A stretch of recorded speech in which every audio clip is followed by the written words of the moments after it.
வணக்கம் நண்பர்களே, உங்கள் வெற்றிவேல். இன்னைக்கு பாத்தீங்கன்னா நம்ம வந்து கார்ல வந்து போயிட்டோம். அப்பா வந்து வணக்கம் அப்படிங்க. இன்னைக்கு வந்து பாத்தீங்கன்னா நம்ம வந்து கார்ல வந்து போய்கிட்டு இருக்கோம். எங்க போயிட்டு இருக்கோம் அப்படின்னு பாத்தீங்கன்னா மருதைக்கு போறோம். எங்க மருத முத்துக்காலைக்கு போறோம். அதுக்கு ஏன் நம்ம போறோம்? மதுரை. சரிங்களா? மதுரைக்கு ஏன் போறோம் அப்படின்னு பாத்தீங்கன்னா தம்பிக்கு வந்து ஒரு முக்கியமான பரீட்சை இருக்குங்க. இன்னைக்கு என்ன பரீட்சை இருக்கு? என்ன பரீட்சைனா வஜ்ர் வந்து தமிழ்நாட்டுக்குள்ளேயே இருக்க போறானா இல்லனா ஆப்பிரிக்கா போறானா அப்புறம் இல்லனா பெங்களூர் போறனா டெல்லி போறியா இமாச்சல் பிரதேஷ் போறியா கிடைச்சா ஜாலியா இருக்கும். அதாவது சரி தெளிவா சொல்லிடுவோம். இன்னைக்கு என்ன பத்தி பேசிட்டு இருக்கோம்னா வஜ்ருக்கு வந்து என்ன பரீட்சை? கிளாட் பரீட்சை. கிளாட் அதாவது காமன் லா அட்மிஷன் டெஸ்ட் வந்து எதுக்கு எழுதுவாங்கன்னா மெடிசன் நம்ம வந்து நம்ம ஒரு காலேஜ்ல சீட்டு கிடைக்கிறதுக்கு வந்து நம்ம நீட் எழுதுவோம் இல்லையா, மெடிக்கல் லைன்ல. அதே மாதிரி நீங்க நேஷனல் லெவல்ல உள்ள சட்ட கல்லூரிகள்ல போகணும்னா கவர்மெண்டோடதுக்கு போகணும்னா கிளாட் இந்த எக்ஸாம் எழுதணும். எழுதி இதுல பாஸ் பண்ணாதான். பாஸ்லாம் இல்ல, மார்க் கட் ஆஃப் தான். இந்த பரீட்சை வந்து எப்படி தம்பி எழுதுறாங்கறது பாப்போம். நிறைய பேர் எழுதுவாங்க. அது தகுந்த மாதிரி காலேஜே வந்து பாத்தீங்கன்னா இப்ப தமிழ்நாட்டுல ஒரு NLU இருக்கு, திருச்சியில இருக்கு. அது வந்து ஆனா டயர் 3, ஏன்னா இப்பதான் அது ஆரம்பிச்சாங்கிறதுனால டயர் 3ல இருக்கு. கொஞ்ச நாளாக அடுத்தடுத்த டயர் ஏறலாம். டயர் 1 வந்து பாத்தீங்கன்னா டெல்லியும் பெங்களூரும் தான் டயர் 1. அது டெல்லியில போனா அதுக்கு வேற எக்ஸாம் தான் இருக்கு. அப்படியா? அதுக்கு வந்து ALAIE LET அதுக்கு வேற. சரி, அவங்க மட்டும் தனியா வச்சிருக்காங்க. அது என்ன புரியல. ஆனா இப்ப எழுதுற எக்ஸாம் படி நம்ம பெங்களூர் போலாம். சரி, அப்போ வந்து இந்த எக்ஸாம் எழுதுனாதான் லா சம்பந்தமா ப்ரிப்பேர் பண்ணிருக்கீங்களா? ப்ரிப்பேர் ஒரு மாசமா பண்ணிருக்கு.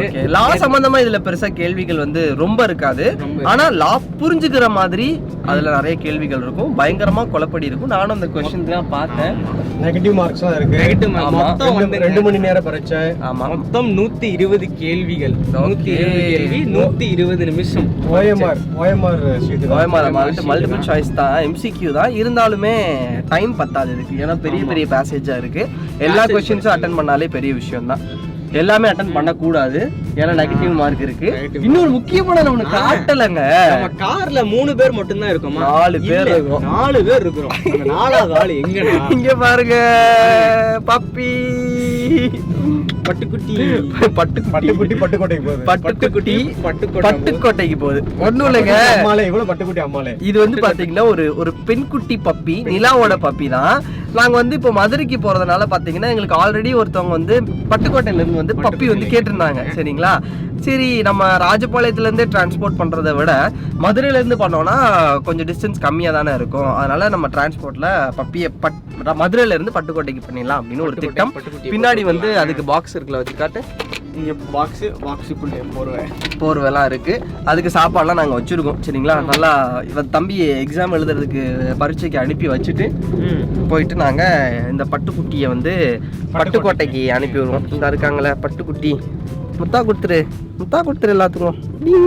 தம்பி தான் இன்னைக்கு மாஸ் பண்ண போறாரு.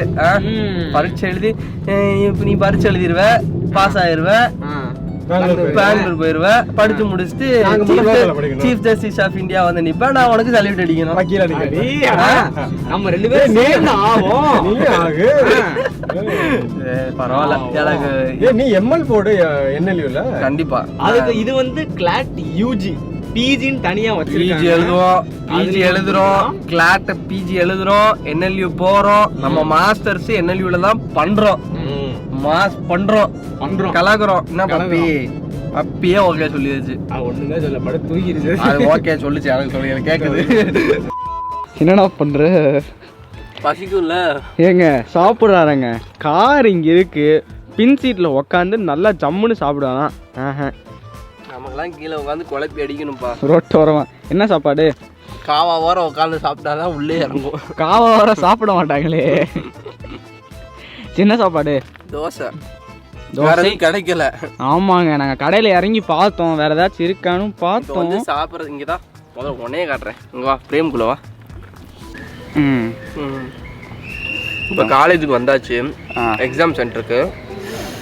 சாப்பிட்டுட்டு இருக்கேன் தெம்பா. நான் சாப்பிடல, பரிட்சை எழுதுறவனை தவிர வேற எல்லாருமே சாப்பிட்றாங்க. நான் இப்போ சாப்பிட்ற காரணம் என்னன்னா, இப்போ சாப்பிட்டுட்டு நான் எடுத்துட்டு மாட்டுத்தாவணிக்கு போகணும். சரியா, இங்கே எடுத்து நான் மாட்டுத்தாவணிக்கு போகணும். எனக்கு இங்கே 3/4 மணி நேரம் ஆகும். சரி சாப்பிடுங்க.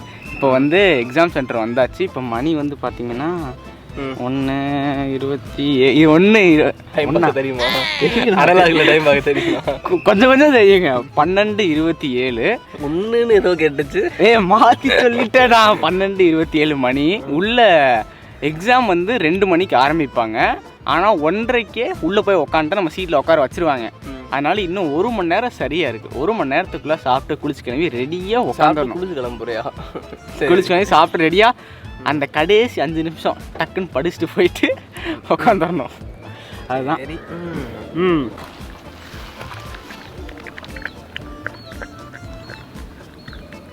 என்ன எங்கே சாப்பிட்ற? பட்டுக்கோட்டை. பட்டுக்கோட்டைனால இது பேரே பட்டுக்கோட்டை அம்மாள். இந்த பப்பி பேர் சிலுக்கு. சிலுக்கா? பட்டுனா சிலுக்கா? பப்பி பேரு சிலுக்கு பப்பி. சிலுக்கு பப்பி. இங்க பாரு. சிலுக்கு பார்க்கணுமா? சாப்பிடு. சிலுக்க பார்த்துக்கோங்க. சிலுக்கு சாப்பிடு. ரெடி கட்டியா? நீ தரைய நக்கிறாத. அதுக்கு தரையிலே வச்சு பழகி. நாங்கள் ஆக்சுவலாக ஒரு கிண்ணம் எடுத்து வச்சோம், அதை கொண்டு வர மறந்துட்டோம். அதனால் வர வழியில் ஒரு பேப்பர் கப் வாங்கிட்டு அதில் பப்பிக்கு சாப்பாட்டுக்கு ஒரு பவுடர் இருக்குது, அதை கலந்து கொடுத்துட்ருக்கோம் இப்போதைக்கு. ஏன்னா இப்போ அடுத்தவங்க ட்ராவல் பண்ண போகிறாங்க, நிறையாவும் சாப்பிடக்கூடாது, கொஞ்சோண்டு பசிக்காமல் இருக்கிறதுக்கா.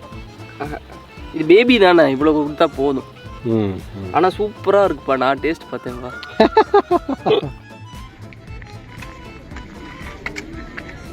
அஜய்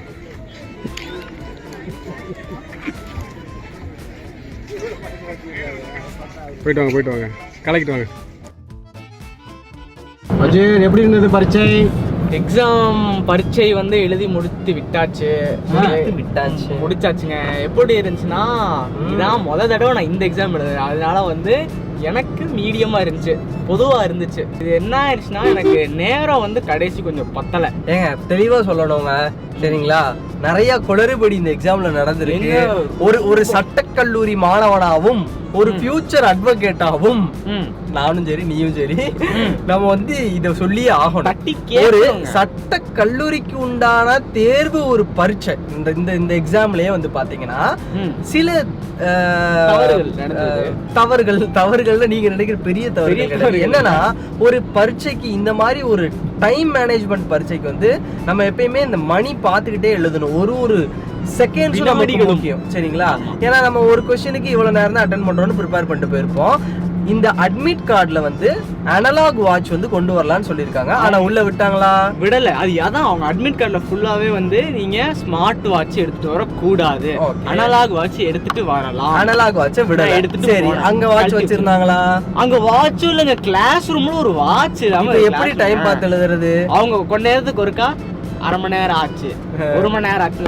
எங்க நான் ஒரு கொஸ்டினுக்கு இவ்வளவு நேரம் நான் டைம் வச்சு நான் எழுதிக்கிட்டு இருப்பேன். நீங்க இப்படி சொன்னீங்கன்னா நான் எப்படி பார்க்க? ஒரு நம்ம நார்மல் பரீட்சை மாதிரி இது ஒன்னும் 15 மார்க்குன்னு இருக்க போறது கிடையாது இல்லையா? ஒரு கொஸ்டினுக்கும் 1.5 நிமிஷம் 2 நிமிஷத்துல நம்ம முடிச்சே ஆகணும். அப்போ ஒரு இதுக்கும் நம்ம டைம் பார்த்து எழுத வேண்டிய ஒரு பரீட்சையில இப்படி பண்ணாங்கன்னா கொஞ்சம் மனசு அவங்களாவது ஒரு பெரிய வால் கிளாக் வச்சிருக்கணும். இல்ல நம்மள அனலாக் வாட்ச் விடணும். அவன் என்ன கிளாக் வச்சிருந்தாலுமே அது செட் ஆகாது. ஏன்னா என்ன லாஸ்ட் பெஞ்ச்ல போட்டுருப்பீங்க, எனக்கு கிளாக் தெரியலனா அனலாக் வாட்ச் விடுறதுல என்ன இருக்கு? இல்ல அட்மிட் கார்டுல விடுங்க. ஆதார் கார்டு ஒரிஜினல் உயிரை வாங்குறாங்க ஐயா. ஆதார் கார்டுல இன்னும் அந்த கான்செப்ட் புரியவே மாட்டேங்குதா உங்களுக்கு? ஆதார் கார்டுல என்னங்க ஒரிஜினல் டூப்ளிகேட்? ஒரிஜினல் அது ஒரு அட்டையில கவர்மெண்ட் என்ன பண்ணிடுறாங்க தெரியுமா? எல்லாரும் ஆதார் கார்ட கலர் பிரிண்ட் அவுட் எடுத்து லேமினேட் பண்ணிட்டு அது ஒரிஜினல் இவங்க எடுத்துக்கிறாங்க. இது பேர் ஒரிஜினல். ஆதார் கார்டுங்கிறது என்ன தெரியுமா? அந்த நம்பர் தான். அந்த நம்பரை நீ வேணா வேலிடேட் பண்ணிக்கோ, நானும் பாக்குறதுக்கு. அப்படிதான் கவர்மெண்ட் இஷ்யூடு பிவிசி கார்டுன்னு ஒண்ணு இருக்கு. அதுதான் நான் எடுத்துட்டு வரணும்னு சொல்லி இருந்தா கூட பரவாயில்ல. ஆனா நிறைய பேரு கலர் பிரிண்ட் அவுட் எடுத்து லேமினேட் பண்ணிருக்காங்க, அதை ஏத்துக்கிட்டாங்க. இது லேமினேட் மட்டும் பண்ணல, முழு ஷீட்டா இருக்கு, அதை ஏத்துக்கல. ஏங்க இதுக்காக இவனுக்கு என்னாச்சுன்னா, எனக்கு எக்ஸாம் இருக்குது 2வது மாடி. நான் 2வது மாடியும் கீழேக்கும் 5 தடவை நான் அலைய விட்டுட்டாங்க. மேல போய் கேட்டா நீ கீழே போய் பாருப்பா, நான் கீழே போய் கேட்டா மேல போய் பாருப்பா. இது என்ன காலேஜ்ல எக்ஸாம்? எக்ஸாம் எழுதுன? இது வந்து வெள்ளைச்சாமி நாடார் காலேஜ், நாகமலை, மதுரை. நாகமலை புதுக்கோட்டையா இது? நாகமலை புதுக்கோட்டை வெள்ளைச்சாமி காலேஜ். இது வெள்ளைச்சாமி நாடார் காலேஜ். எழுதியாச்சு. ஆனா இந்த மாதிரி ஒரு பரீட்சை நேரத்துல வந்து நடுவுல வந்து எழுத சொல்றதும், ஏன்னா இவன் வந்து ஆதார் கார்டு இஷ்யூ ஆயிடுச்சு, அப்ப என்ன பண்றாங்க, நடுவுல ஒரு ஃபார்மை கொண்டு வந்து இவன் எழுதும் போதே எப்ப இதுல சைன் போடு, இந்த ஜெராக்ஸ் வந்து நான் நீங்க எக்ஸ்கியூஸா ஏத்துக்கோங்க. ஆக்சுவலா இவன் எதுக்கு நம்ம எதுக்கு எக்ஸ்கியூஸ் பண்ண, அவன்லாம் அது கரெக்ட் பண்ணும். சரி பரவாயில்லனாலும் எக்ஸாம் நேரத்துல நடுவுல வந்து கேக்குறாங்க. அது என்னன்னா ஒரு தடவை கேட்டா பரவாயில்ல, முதல் ஒரு ஆள் வராரு, தம்பி உன் பேர் எழுதுப்பா, போயிடுறாரு. 10 நிமிஷத்துல இன்னொரு ஆள் வந்து உன் ரோல் நம்பர் எழுது, போயிடுறாரு. அடுத்து இன்னொரு ஆள் வந்து உன் அட்ரஸ் எழுது. ஏன் ஒரு ஆளே 3 கேட்டா நான் எழுதிருப்பேன், 3 தடவை டிஸ்டர்ப் பண்றாங்க. இந்த எக்ஸாம் நல்லா கவனிச்சு எழுதி. அதெல்லாம் இருக்கட்டும். எப்படி எக்ஸாம் எழுதியிருக்கேன் 120 கேள்வியில வந்து பாத்தீங்கன்னா நான் 14 கேள்வி விட்டுருக்கேன். எத்தனை விட்டுருக்கேன்? 14. அதாவது அப்பனா 106 நான் வந்து எழுதியிருக்கேன். நல்லா தான் எழுதியிருக்கியா? எழுதியிருக்கு. பாஸ் ஆயிருவியா? இதுல இல்ல கட் ஆஃப் தான். இதோட ரிசல்ட்ஸ் வந்து பாத்தீங்கன்னா டிசம்பர் 7ஆம் தேதி வரும்னு சொல்லியிருக்காங்க. பாப்போம், அதுக்கு நம்ம காத்திருந்து பார்ப்போம். இப்போ வந்து நம்ம எவ்வளவு பேர் வந்து எழுதுனாங்க தெரியுமா? கவர்மெண்ட் ஸ்கூல்ல இருந்து அவ்வளவு பேர் எழுதுனாங்க. அதாவது அரசாங்க பள்ளிக்கூடத்துல படிக்கிறவங்களுக்கு எல்லாம் வந்து இலவசம். ரொம்ப நல்லது, நல்ல ஒரு திட்டம் அரசாங்கம். ஏன்னா கிட்டத்தட்ட 4500 ரூபாய் இந்த எக்ஸாம் ஃபீஸ் மட்டுமே. அரசாங்க பள்ளிக்கூடத்துல இருக்கவங்க எல்லாமே வந்து இதை யூட்டிலைஸ் பண்ணணும், பயன்படுத்திக்கணும். ஏன்னா நம்மளே நிறைய பேர் பாக்குறோம், வெளியே சும்மா வந்துட்டு விளையாண்டுக்கிட்டு போறாங்க, வெளியே போறாங்க.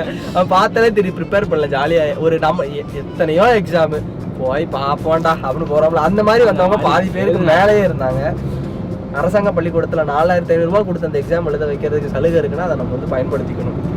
நிறைய பேர் பயன்படுத்திக்கிட்டாங்க. ஆனா இந்த தடவை அப்படியா அவ்வளவு பேர் எழுதுனாங்க. அது எப்படி எழுதுனாங்கிறது தெரியும். ஆனா எல்லாம் மத்தபடி எல்லாம் இல்ல, ஓகே தானே? Any mall practice nothing? ஒரு மால் பிராக்டிஸ் இல்ல. எல்லாருமே சொன்ன மாதிரி அமைதியா, யாரும் பிட் அடிக்கல, பார்க்கல. இதுல விட்டு அடிக்க முடியாது. எல்லாம் மத்தபடி எல்லாமே ஒண்ணும் இல்லைங்க, நிறைய போச்சு. Very good. அவ்வளவுதான், நாங்க கிளம்பிட்டோம். இப்போ நாங்க வந்து கப்பலூர் டோல்கேட் கிட்ட வரோம். அப்புறம் திருமங்கலம் போயிட்டு அப்புறம் அப்படியே நம்ம ஊருக்கு போயிருவோம். பப்பி பப்பி வந்து வஜ்ரு எல்லாம் சொல்லிட்டேன். இப்போ அதுக்கப்புறம் நான் போய் பப்பிய மாட்டுத்தாவணி பஸ் ஸ்டாண்ட்ல இருந்து நான் பஸ் ஏற்றி விட்டு நான் அவர்கிட்டையும் பேசிட்டேன், வாங்குறவங்ககிட்டயுமே. Okay pickup பண்ணிக்கிறேன்னாங்க. இன்னும் கொஞ்ச நேரம் பப்பி போயிட்டு அங்கே போய் சேர்ந்தோம். சரி நண்பர்களே, இப்போ பார்த்தீங்கன்னா நம்ம வந்து வீட்டுக்கிட்ட வந்தாச்சு. வஜ்ரு வந்து தூங்கு மூஞ்சி நல்ல ஒரு தூக்கத்தை போட்டு எஞ்சிட்டாரு. அவ்வளவுதான் நண்பர்களே, கிளாட்டோட ரிசல்ட் வந்து அடுத்து வந்ததுக்கு அப்புறம் தான் நம்ம என்னன்னு பார்ப்போம். அடுத்த வாரமே 7 நாள் டிசம்பர் 7ஆம் தேதி வருது. இன்னொரு முக்கியமான விடயம் என்னென்றால் நாளை என்ன பண்ண போகிறோம் நாளைக்கு வருடம் என்ன பண்ணுவோங்க நம்ம இந்த தேதி. நாளைக்கு வந்து பாத்தீங்கன்னா நம்ம மாலை போட போறோம். சரிங்களா? அதாவது என்னன்னா மாலை போடுறதுதானே, சும்மா பூ மாலை இல்லைங்க, இது வந்து சாமியா திருச்செந்தூர் பக்தர்களா மாற போறீங்களா? நாங்க வந்து திருச்செந்தூர் விரதம் பிடிக்க போறோம். விரதம் இருந்து மாலை போட போறோம். அது நாளைதான் நடக்க போகுது. சரிங்க, ஓகே. மொத்தத்துல இந்த காணொலி வந்து உங்களுக்கு பிடிச்சிருக்கும் நம்புறோம். நம்ம அடுத்த காணொலியில் சந்திக்கலாம். அதுவரையும் உங்களை பெறுவது உங்கள் வேல்.